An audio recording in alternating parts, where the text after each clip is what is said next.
It is the love month, so of course I had to be joined by a matchmaker. Naturally, I feel like I would do a disservice on this podcast if I didn't. So please welcome Alessandra Conti. Thanks for coming on. Thank you, Morgan. It's so nice to be here. I'm excited to talk to you about all things relationships and love. But first of all, how did you get into the matchmaking business? Oh my goodness, how did I get into? Well, it's now been almost 14 years, which is so wild. It's just so wild to me. But professionally anyway. But my sister and I, we always set up our friends when we were young. It was just what we did. Like we like to refer to ourselves as like sandbox matchmakers. So we were like in the sandbox, saying, "Oh, Johnny, I think you would be great with Jessica." Like we just always would set up our friends before it was socially acceptable. But yeah, then I graduated with my undergrad, and my sister was graduated from Oxford with her master's, and we just always had this dream of moving to LA and starting a matchmaking company. Like it was just always what we did through all the stages of life. And so when we graduated, we moved to LA, and then we really just hit the ground running. And I'm skipping a whole lot in between from, our prom setups and, even through college, just always matchmaking our friends. But yeah, so we moved to LA now, like I said, almost 13 years ago, which is just so wild. And we started our company, and it started so organically, just, like going out and meeting these incredible people, and then starting our business. And we started with one client, and then it just snowballed, and now it's been almost 14 years now, and we have a team of matchmakers, and they're just so incredible. And so yeah, it grew very organically. It grew very organically. I'm skipping a lot of it, but that's, I think, the general gist of how it all came. Well, naturally, I have to also ask then, have you and your sister set each other up on any dates or in any relationships? Well, I actually set my sister up with her husband. So she's now Stop. married with 3 kids. I introduced them. Dan, yeah, I introduced my sister and her husband, I want to say now like almost 7 or 8 years ago. And it's just, it was so beautiful. I met him volunteering at church. And then we went to a party, and I was like, "Christina, you need to meet like the most incredible man. This is Dan." And yeah, now they're married. They have 3 kids. Sadly, they moved to Nashville. You're in Okay, so they're Nashville, where I right, am. Morgan? Yes. Yep, they're where I am. Oh my gosh, that is so beautiful. It's such a So, great place to raise a family. Like it's so beautiful. It's so oh, beautiful. it Yeah. definitely is. So does that mean she left the matchmaking, and does that mean she is No. not still actively trying to set you up? No, no, no, no, no. I'm already like, I have the most incredible partner ever. I'm obsessed. He's amazing. Oh. I will say, I have been through it in my own dating life as well, because, I was a single girl just dating in LA, and there's nothing like more traumatizing than dating in Los Angeles. It's a difficult city, but I feel like a lot of women feel like that about their cities. So I know for me, it's so incredible because I can really come from a place of viscerally understanding how difficult it is for women, and just all of the emotions that you go through as a woman that genuinely wants to meet her person and wants to meet her partner.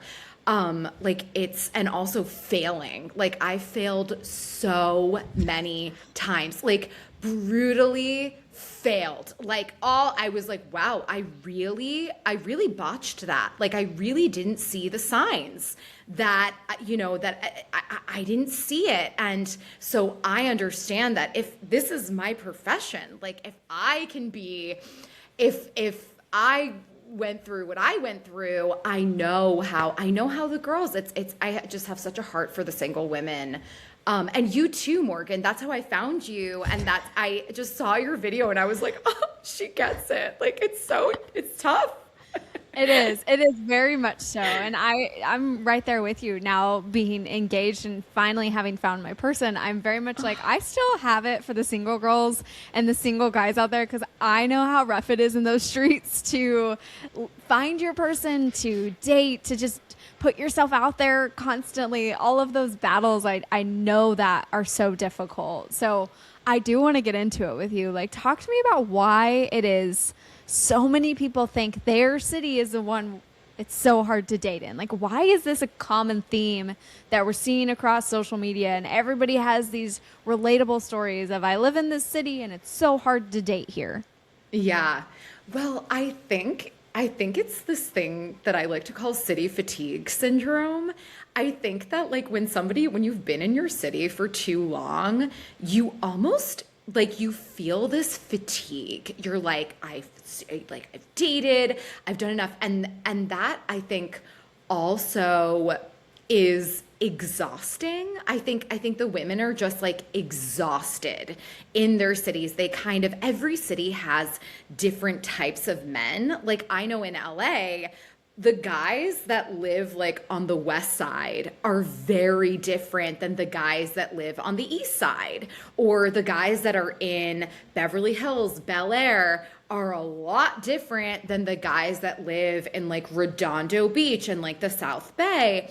So and then even, like, different communities. Like, I'm very big, like, I'm like a proud Christian girly. I love, the Christian men and women. I love matchmaking them, but we don't only matchmake Christian men and women.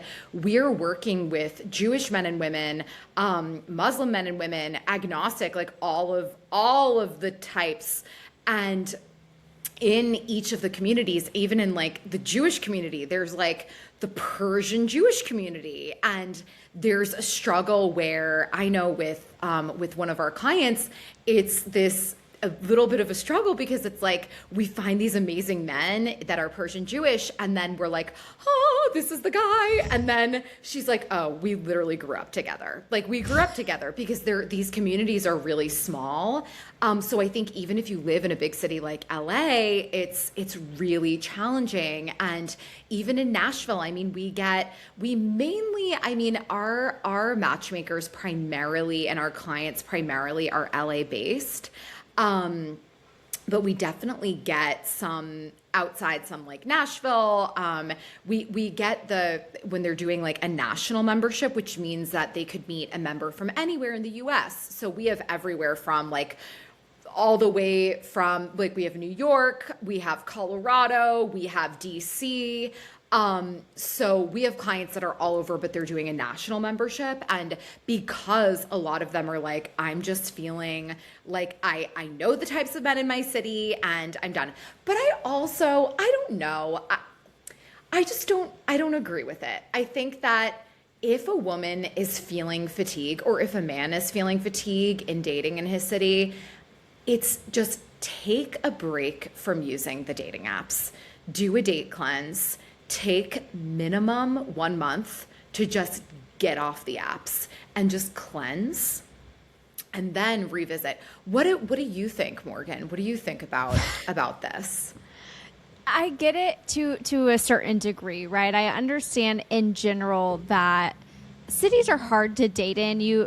Like, I always realized in Nashville specifically that we had a lot of dreamers in the city. A lot of people would come here and then they'd leave. And I think you have that in a lot of big cities. You have a lot of dreamers. I think you have people in smaller towns who don't ever want to leave. And then you also have dreamers in there. So the problems remain the same, right? They're the same. They're just in different communities. What I think is exactly what you said is that dating is exhausting.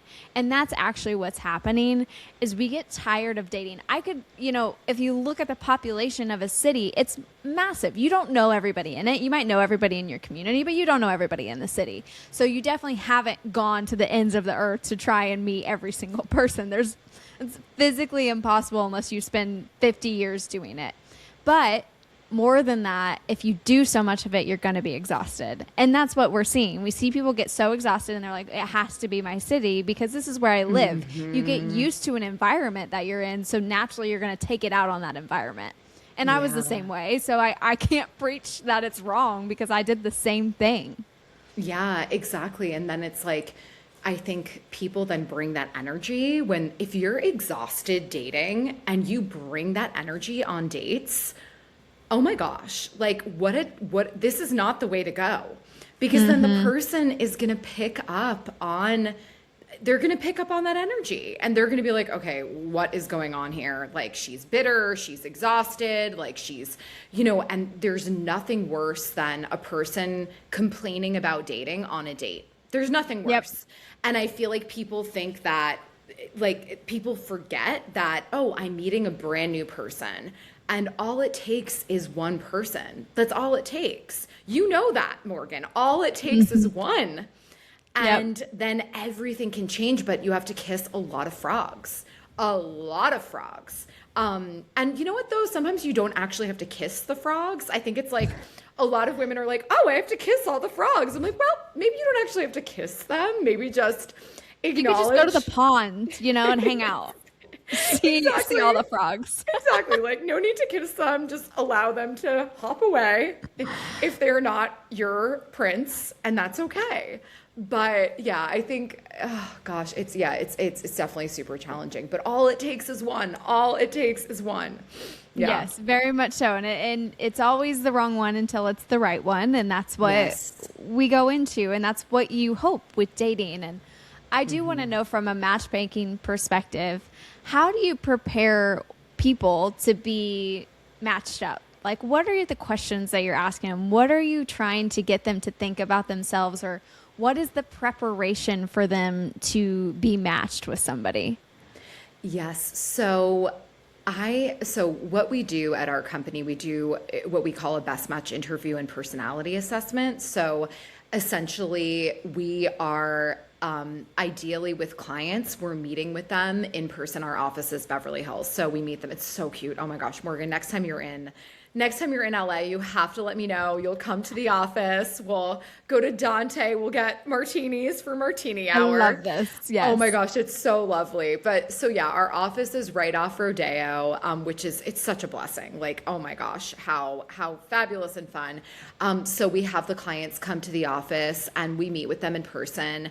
And it's so good also to meet them in person. I think like real matchmaking happens when you're in person, because you can, again, get the sense of the person's energy. And yes, Zoom is fine. And a lot of our dater interviews have to be conducted via Zoom because it's usually like we have to do a lot of interviews of potential matches for the client versus, with the client, we're meeting them one-on-one. Like it's just a lot fewer clients versus potential matches for them. So a lot of matchmakers, that's usually what happens. Well, actually not usually, because it depends on the matchmaking company, the size of the matchmaking company, all of that. But with us, we try to meet all of our clients as in person as humanly possible. And yeah, we do the best match interview and personality assessment with everybody. So what that means is they meet with one of the matchmakers. So I work alongside the team of matchmakers, even though my sister and I started the company all those years ago. Luckily, and to be completely honest, working as a matchmaker is emotionally exhausting. So I have learned that I can manage like a small number of clients that are my clients, and I will go to the end of the earth, and I know how sensitive I am, and like, I really want their success, and I become obsessed with, I'm like, I need to find, I need to help this person. Like, this is I really, really love my clients. But with the team of matchmakers, it's so wonderful because I'm able to help the other matchmakers. So I'm able to, go to different events and scout and meet different potential matches. Like, back to the, some of our Jewish clients, I love the Jewish men and women because I also am very entrenched in the Christian community. So I think it's so fascinating. Like, the Jewish community is so strong, and they're just, a lot of the guys are, amazing to matchmake. They're just like, I love these. I love the Jewish guys. They're so great. So like the other day had gone to this event, and it was, oh my gosh, it was such an incredible event. It was one of the hostages was speaking at the Beverly Hills Sinai Temple. Oh my gosh. I mean, talk about, like, I have been changed for good. But I went and I'm at this event, and one of my girlfriends, who's also a matchmaker, she works for our company as a consultant. She's amazing. She's a Jewish matchmaker. I also introduced her to her husband. I was maid of honor at her wedding. Bless. I love that. But anyway, I am so tangenting right now, but it's, when I'm going to an event and I'm meeting these like great, single, they could be older. Like I met like a, 70-year-old, 60-year-old, 70-year-old man. And it's great because I can be like, oh my goodness, I'm a matchmaker. I know the client you could possibly be a great match for. Let me get you booked in with one of the other matchmakers to do your proper interview.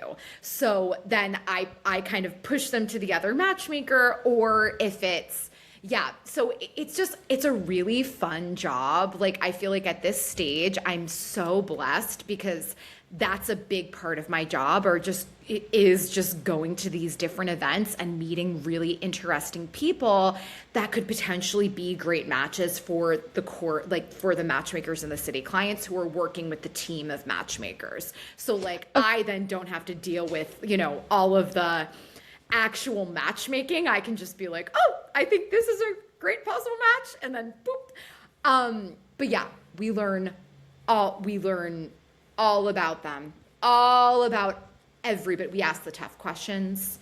And we ask, have you ever cheated in a relationship before? Ideally, what are your plans? What's your ideal relationship goals? What is your intention? Are you dating with the intention of marriage? We literally ask, and especially in 2025 or 2026, we have to make sure, are you looking for a monogamous relationship with one person? There are different questions now that we ask that are, it's really interesting, the times. Well, so I'm curious. You obviously get clients. People come to you because they want to be matched up with somebody. And then once that happens and you go out to these events and you do these things, I'm assuming you're seeing people and just introducing yourself like in these situations to see if they're single, if they might be interested, because they could be a potential, at least physical match. And then you start to do like a full interview to then take that next step and see, okay, is this also a personality matchup? Is that kind of what's happening? And mind you, my limited experience of this is from watching Materialists, the movie, and that's all I got. So, oh gosh, the one movie that is out about matchmakers is just there. Oh, with Materialists, the first few minutes, I had never felt more seen. I was like, oh my gosh, because they were doing the interviews with these people, and the guy was like, he was, in his mid 40s, I think. And he was like, yeah, I just, I'm ready for a more mature girl. And she was like, oh, great. Okay. Like 30s. He's like, no.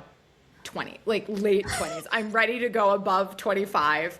And we're like, I watched that and I was like, like I've never felt more seen. But the rest of the movie, I was like, what? How did it go so off the rails? In my whole career, I've never heard of a man getting that leg surgery. Like, spoiler alert, if you guys haven't seen the movie, they do this leg surgery. Like, what is going on? Like, never have I ever had a client nor database member, and we've worked with thousands of people at this point. Never have I ever. And some of the wealthiest guys, we're in Beverly Hills. Like, we attract a certain type of guy. Never have I had a guy that got that leg. I mean, unless they just didn't say anything. But I mean, it's pretty obvious, But do guys struggle with the fact that the height is a thing, and do girls really request that? Because that's a hot button. Yeah. I think that, definitely. It's a tough element. for the guys, it's a tough element. And I would also say for women, if you're struggling meeting a really great guy, lower your height a little bit. Like lower your height bracket, because these women will come in and they'll just be like, the apps are terrible, I'm not meeting anybody. And then we'll process it a little bit more, and then they'll say, yeah, I only want to date a man 6'2" and above. And I'm like, you just cut out 98% of the straight population. Okay. Yes, height is a thing. And, but there are so many great short kings out there. And so I think if women could open their minds a little bit to that, it would just make things so much easier. And just like, it's such a superficial quality, Like, what did you see that in Nashville, Morgan? That do you have girlfriends that are very height conscious? Very much so. There's a lot of people who have preferences when it comes to height, and I'm so funny because this is the one topic on dating that I am horrible at, because I'm barely 5'1", so everyone was taller than me. I never had to worry about wearing heels or anything. So like, I can't relate in the aspect of knowing what that's like, because everyone has always been taller than me, even women. Bless you, Morgan. Bless you. I mean, bless. So I hear you there, but no, I can't relate in that way. But I do know that it's a thing. It's a conversation that happens a lot of women, and height is a very uncomfortable topic for everybody involved. Yeah. And what I've seen, and no, I completely hear you. And like, to be clear, like I'm a hypocrite. It's not that I didn't allow men under a certain height, but my beloved is 6'2", and my sister's husband is like 6'8", well, 6'5" actually. So, but that being said, I will say something that, so sorry ladies. But all this to say, I think that what I've found just having done this job, when we really break it down, it's not even about the actual height. It's about a woman wanting to feel feminine, right? Like, that's at the core of any of these asks. Even the ask of a woman that says, I want to date a man that makes a certain amount of money, it's not even about that certain amount of money. It's that she wants to relax in her feminine. She wants to feel protected, provided for. She wants to just sit back, and a lot of the women also that tend to hire matchmakers tend to be high achievers. Like, they are very successful in their careers, because it's not inexpensive. Like, it's quite expensive to work with a matchmaker. Our memberships begin at $20,000, $25,000 sometimes plus, depending on wait list, and it goes up to $125,000. So it's like, it's an investment, and it's not for everybody. Like, working with a matchmaker is not for everybody. So therefore, we tend to attract these super high achieving, beautiful, intellectual, just women that have a lot of times prioritized career and or have picked, they're like hyper empathetic, therefore and emotionally intelligent. So they've picked the wrong guys. They've had so many experiences of giving these men the benefit of the doubt, because they think like a lot of these women tend to be the ones that are incredibly loyal, and they are what they say they mean. Therefore, they expect the same from a man. So that's why you see these high achieving, intelligent, emotionally intelligent empath women just constantly having, their pickers off. Their picker is just completely off, and they keep picking these men that do not earn these are not men of integrity. These are not men that are operating at the level that they're operating at. So I genuinely believe when a woman comes in and she's like, yeah, I want to date a guy that's 6 foot, It's that she wants to feel protected. She wants to feel feminine. She wants to feel small. Like, not small in the sense that, oh, I want to like dim my light. The opposite of that. She wants to just feel like cared for versus being the, you know, a lot of these women in their careers, they have to be the alpha. They have to be the, you know, they have to put that work switch on in their job because they have to be in that energy. And women have both masculine and feminine energy. That's totally fine. But when they then are when they're dating, it's like they tend to go for the guys also that forcibly initially make them get into their feminine. But a lot of those guys tend to be toxic masculine guys. So then you get then that's why we hear, oh, narcissist, that, narcissist, da, da, da, da, da, da. And because the women are trying to make sense of what just happened to me in this experience.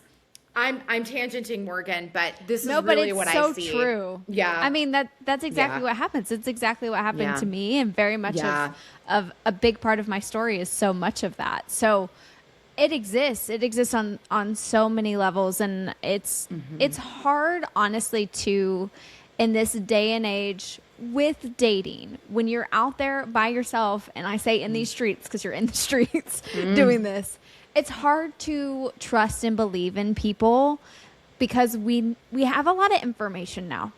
We know almost too much. And it makes it difficult to just like put all the noise aside and just date like our parents used to date when you'd be at a dance and you ask somebody to dance and now all of a sudden you have a husband. It's not like that anymore. You know, you got too much information. You know that somebody could be unsafe. You know that there's a possibility that they have a track record or that they could be on are we dating the same guy Facebook page? Or those are so, oh my gosh. There's just so much out there. They are like a ring of, you know, the bottom place. Yeah. And it's hard because like I support that in a way that I love that women are looking out for each other. I think that's awesome. But it's also a little diabolical because if somebody wrongs you, you can post something there and then that whole person is kind of tainted. So I have like a love-hate relationship with those. I think it came and started from a good place and has now morphed into something else, which is what we're just seeing in general is everything on the internet that we're seeing about dating and relationships and us even talking here is all coming from a good place. Yeah. But when you have so much information, it makes it difficult to be out there dating and just actually date without thinking about everything else that you have to think about when it comes to it. Yeah. And I think that's a lot of what you're talking about here. 100%. And I love the phrase trust but verify. And I think that as women, I mean, women do have to be careful. Like they just do. There is, you know, especially with the apps. And, you know I've personally had a horrible cheating experience where I knew something was off, but I didn't listen to my intuition. And so, it was such an amazing learning experience for me. And hopefully I can, you know, I know that the Lord, if you don't have a test, you don't have a testimony, you know, blah, blah, blah. I'm like, okay, Lord, enough tests. But all that to say, I do think that I went through that experience so that I could help women to know that, you know, yes, there is a big difference between anxiety and intuition. But at the same time, that if the whole goal of partnership is transparency, is, you know, giving each other, just affirming each other and knowing that, hey, nobody's perfect. And if you need a little bit more reassurance because you've been through a situation where you were betrayed or you know, something went sideways. I think that just having a partner that is understands the call and can work with you in that way. I think that that's so important. So I definitely just having, you know, it's such a fine balance between, you know, we don't want to throw caution to the wind and just say, oh, whatever, like, oh, okay, he's following all these, you know, all these girls on Instagram that are like, you know, random, scantily clad or whatever. Like there's like, okay, we have to be aware of the basic signs that a guy is maybe, not who he's proclaiming to be. And also having an open dialogue with your partner, I think, is just so important. Like, it's been such a game changer, I know, in my relationship, just to be very upfront and be like, hey, if you're the type of person that is, you have really high privacy needs, we're not the right match. Like, we are not the right match, because I will look when you're texting somebody, like, not in a, and if you're covering it or putting your phone on do not disturb, that is going to get my amygdala working wild because of my experience. But I think it's just such a beautiful policy. And I think it's also, from a matchmaking perspective, I learned that there are some people that totally are fine with privacy situations. Like, there are some girls that are like, no, this is my phone. Do not look at it. This is my private, blah, blah, blah, blah, blah. But then there are other women that are like, no, my gosh, whatever, within reason, obviously, you're not doing daily phone checks. And some men that are the same way. And I think that matching those people, like, we want to just make sure it's such an unspoken thing, but like, when I'm matchmaking, I like to learn, okay, where are you on that scale? Are you somebody that like really, values that you're very insular, whatever, or are you more of open? What does this look like? Even with like male-female friendships, how do you feel about that? There's so much, Morgan, that I learned in my personal life that I'm then like, okay, these are new questions that I have to start asking people, because, Well, and it's hard until you've had the experience to then ask those questions. It's really difficult, like a healthy relationship, to mimic, right? You want to mirror that. So that's what you're now experiencing, right? So, yeah. But I am curious, now that you mentioned the privacy, the friendship, what are the, I guess, top 5 things that you have to make sure two people align on to ensure, like, you've obviously had a lot of successful matches and a lot of people that have gotten married. What are those? I'm sure there's more than 5. There's probably a whole plethora of things, but like top 5 that you're really paying attention to make sure two people are evenly matched for each other. Yeah, I love that. So it's funny. One of our matchmakers, JD, always says that we have a lot of successes, but we have a lot more unsuccessful matches. But that doesn't mean that, like, so with any client that comes in, they are meeting, say that a client is coming in and it's a bachelorette. She's going to meet 10 different bachelors or something like that. 9 of those are going to be failures. 9. And there's going to be 1 success, right?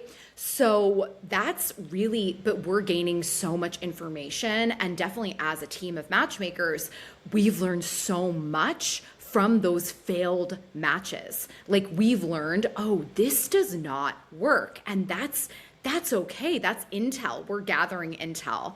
The elements that absolutely have to be there. Are you both aligned with wanting marriage? Are you both aligned with wanting to have kids? And is religion compatible? So marriage, do you want marriage, kids, religion compatibility? Those are deal breakers. I'm not big on the word deal breaker except for those 3 elements, because we've seen that it doesn't matter if there are 2 people that are like the most incredible personality match and they both like love to travel, love this, love that, love the other. If you're not aligned on those 3 elements, this is not your future husband or your future wife. It just isn't. And then, so those would be the 3 that absolutely must be there. The other elements that are like priorities. So, right, these are like priority elements of things that a woman or a man should look for. It's understanding values. So it's sharing shared values. And that's why I really love the Jewish men that come in and the Christian women that come in, or the Christian women and Christian men that come in, because there's an agreed upon set of values that I already am understanding, that our team kind of gets, that these are this is a generally speaking, obviously, you do get some of the Christian men that are, they're Christian by name, but not by the way that they're, comporting themselves. But shared values are really essential. I think boundaries with male-female friendship, I would say, is a really big one. And just being alignment there, because there are certain people that are, they're like, oh, my best friend is Jessica and Isabella, and I talk to them all day, every day. And, we're going to go to dinner and we're going to go to coffee together. And that's okay. And there are certain women that are like, oh yeah, I have a best guy friend that's, John and Eric, and yeah, they bring me coffee. We're going to go to this concert together. This, da, da, da, da. Fine. Those two people are going to be a great match versus, the woman that is like, no, I don't really have, male friends. Like, I do have male friends, but I do have really strong boundaries with them. I don't want to do one-on-ones because it can, lead to, even if you have two really good people, it's not an appropriate thing. So I've seen that be a really big one. That is something that I like to ask, that a lot of people, it just shows a lot about a person. I think it's such a specific thing, but I really think it shows so much. No, and those are all really good ones, and definitely ones that I anticipated. Something that's also really interesting to me that I didn't realize I needed in a partner until the very end, right before I met my fiance. I needed somebody who had a heart the same as mine. And this is an interesting perspective, right? Because you like to think, well, like love and understanding love, it's all the same, but it's really not. How we love and how we show empathy and how our heart decides decisions and impacts who we are as human beings is actually one of the like essential parts of your personality and your shared values, right? So I realized what I had missed all along in the partners that it didn't work out with was we did not have the same heart. We did not see empathy the same way. We did not see compassion the same way. We didn't interact with the world around us in the same way. And so I'm curious if you've seen also that kind of translate into anything with matchmaking. Oh, definitely. Absolutely. I think the best matches are two people who really want a partner and want love and are willing to, are willing to fight for love and to really open their hearts to each other and to learn about each other's hearts and to learn about each other's love languages. And, absolutely. And I think that also touches on attachment style. And attachment styles are so huge. And, I love to ask like very pointed questions just to see, where people fall in the attachment scale of anxious, avoidant, disorganized, and secure. So because, if somebody has an avoidant attachment style, a lot of times they'll attract the anxious. Like they're like magnets to each other. They're just like magnets. Yeah. So I had a lot of magnets in my dating life. 100%. Yes. It's like the avoidant is like, no, my independence. And then the anxious is like, I love you. Like, or like, don't abandon me. And then it's just like a cat and mouse that is vicious cycle. A vicious cycle, 1,000%. So I think avoidance, generally speaking, need to just, get out of the dating market. Until they become a different one, right? Like, no, exactly. No, I'm joking. I'm like semi-joking. Like, you need to go to therapy, not a matchmaker. No, but I think that the avoidants tend to, there's a lot of self-work that needs to be done, because a lot of times you see this dynamic where this, the anxious, and it's usually the anxious woman and then the avoidant man. Oh, bless my girls. I love my anxious girlies. And you see like you would the have girl loved me. Oh my gosh, Morgan. I do now, but I'm so glad you're in a secure relationship, because it drives these women crazy. Like, it just drives them insane. And then the thing is, like, you see they're the ones in therapy. They're the ones like doing all this self-work. And And then the guy is just, so I all of that to say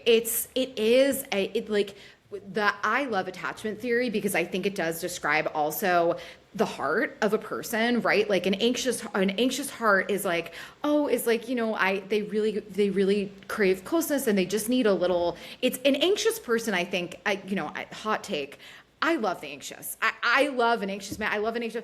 I think they're a lot easier to matchmake and a lot easier to like actually be in relationships. And like, honestly, like two anxious together, obviously working on themselves to not be like in that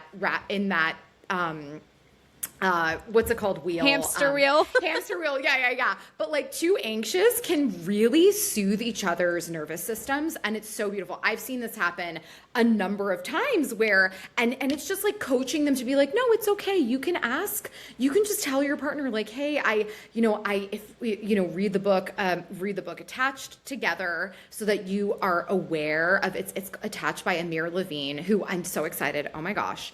I'm meeting him for the very first time. I talk about this man probably every day to my clients. I'm meeting him. He's speaking at the matchmaking conference in like 2 months. I'm so excited.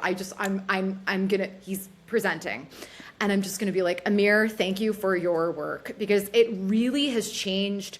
I mean, I learned about attachment theory like year 2 of matchmaking because I was like, what is going on? Because it's one thing to set up your friends in the sandbox. It's another thing to set up like fully formed adults we're like, what? Like, why is this not working? I don't understand. You're perfect for each other.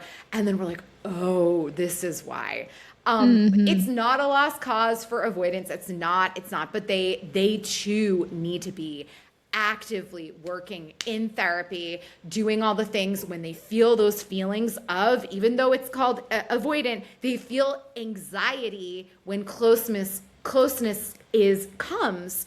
And so then they want to retreat and they do, and they push the woman back and because they want to keep their independence. They're like, I want my independence, stay away. But then as soon as they feel like safe again, then they're like, oh, wait. And so it's again, cat and mouse. All of that to say, I do think that if two people are working on themselves independently of each other, regardless of attachment style, just trying to be secure and also verbalizing to each other, like not avoiding that conversation of like, oh yeah, I might, if I some days I might just have a higher level of anxiety in this relationship and I might just need a little more TLC. I might just need a little more affirmation. I might just need a, phone call before bed or whatever it is. Just ask for what you want, because also I found that like there are plenty of people who will give you what you want. So if you're in a relationship that's bringing you more anxiety and if you're feeling unclear, this is not the right relationship. Like, it's difficult to walk away, but there are plenty of people who have compatible hearts and compatible attachment styles that can actually soothe your nervous system, and you don't have to live in a state of confusion. Yeah. There's a few things I heard in there. One is that you are basically a therapist and a matchmaker. You follow both for your clients. You're doing both. I'm an completely unlicensed. I am not a therapist, but thank you. I will take that. I'm trying to learn. I'm just like constantly learning. Well, you have to understand the human psyche to be able to matchmake and to connect people. Yeah. That's part of it. So you're doing great at that. But the other thing I heard is that there's plenty of people. I love the talk of abundance because it really allows people to stop staying stuck in relationships that they shouldn't stay in. And understanding that truly there is a lot of fish in the sea, even if there are some bad fish out there, there's a lot of fish in the sea. And that was something that I heard that I wanted you to kind of emphasize a little bit further. 100%. Yes. I think that it really just goes back to the fatigue that people get when they're dating and the the kind of hopelessness that can settle in somebody when they're in the dating world, and then they meet somebody and, they're like, okay, well, if I, if I get back out there, it's tough. And I'm not going to say it's not difficult. It is. Even if you have the most incredible mindset, it's not easy. Believe me. It's not. You could have the best mindset, but it's still so hard. Like, it's not easy. It is some of it is a humiliation ritual, unfortunately, and it is what it is. But that's why I think, as a man and woman that's like going into the dating world, knowing what your boundaries are is just so important, and it will shield you so much from, the deeper level of despair that a lot of times dating can bring. So knowing boundaries. But yeah, I mean, ultimately there is coming from the mindset of that there are so many incredible men and women out there. And we tell this to our clients all the time. Like, they have to reprogram. They have to reprogram the brain instead of that, that scarcity mindset of, oh my gosh, I want to put all my eggs in this one basket and No, you want to come from a place of supply and not the place of demand. Because when you're in that place of demand, then the blinders come on and you don't see the waving red flags. And truly, as a matchmaker in one of the hardest cities in the world to date, LA, and working with men and women in New York and Nashville and all these other places, there are so many incredible men and women. There are. It's just a matter of finding that one person. And like we said, you might have to kiss a lot of frogs, but you don't. That's the other thing. It's like, once you know your boundaries, for the men and women that we work with, maybe in the past they were like, oh yeah, I like to sleep with a guy after the third date just to see, if that physical connection is there.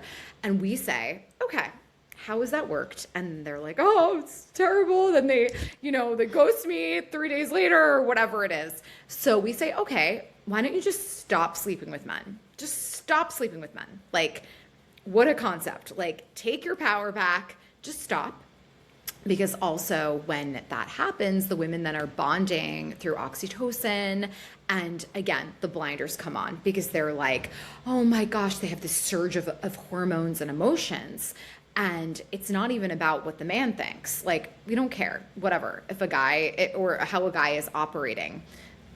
It doesn't matter. It's about the woman, and it's about being clear and having clarity and not missing those waving red flags in the early stages of dating, and not rushing into a commitment just because you're like, oh my gosh, well, this seems like a great guy. It's like, slow and steady, allow the woman to unfold, but date intentionally as well. If you're dating with the intention of marriage, there's nothing wrong with saying that, in a lovely way.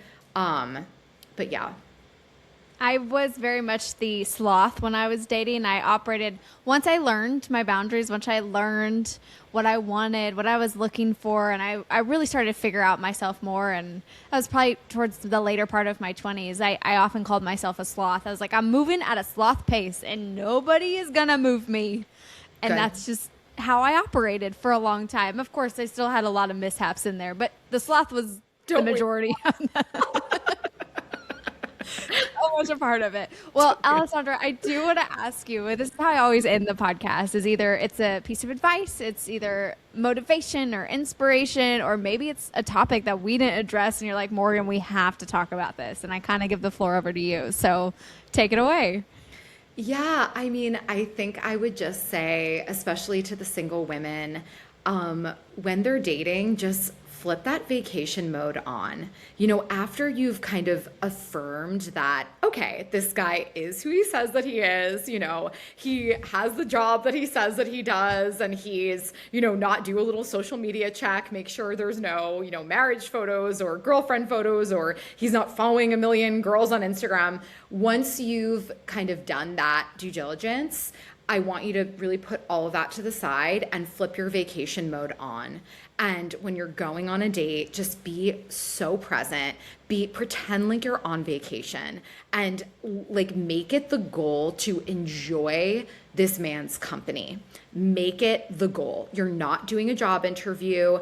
Everything is going to unfold naturally, but in the moment, enjoy, be playful, give compliments, have fun, truly have fun. And I think also when a woman is dating in her boundaries, if she says, okay, I'm not sleeping with a man, I say, wait till marriage, ladies, save yourself some trauma. But whatever it might be, if it's like, okay, I'm not sleeping with a man until XYZ, until at the minimum needs to be, in my opinion, just having done this as a matchmaker, at the minimum until there's exclusivity, like commitment, like actual commitment. Again, I'm Christian, so like I am like, wait until marriage. Now I've learned this, through the years. All that to say, have fun, be playful, don't be afraid to flirt, and be gracious and give gratitude. That's what I would say to the girls. Enjoy, because like what you learned, Morgan, and what I learned and what a lot of our clients learn, when you do meet that guy, you kind of want to look back at your old self and be like, honey, it's going to be okay. Like everything is going to be okay. You're going to meet an amazing man and he's going to be like better than you ever thought. And that, you're going to really, really be grateful. So that's what I would say. Very much so. I love that. I love that. It's such a perfect place to end on because we should be living life like we're on vacation. Heck, we should all be on vacation a lot of the time, which would be so great. But that's okay. That's okay. So I thank you for sharing and thank you for giving us your wisdom. And I'm excited to see all the matches you make in 2026 and beyond. And I'm just excited for people to find their love. So thanks for being here. Thank you, Morgan. It was so lovely to chat.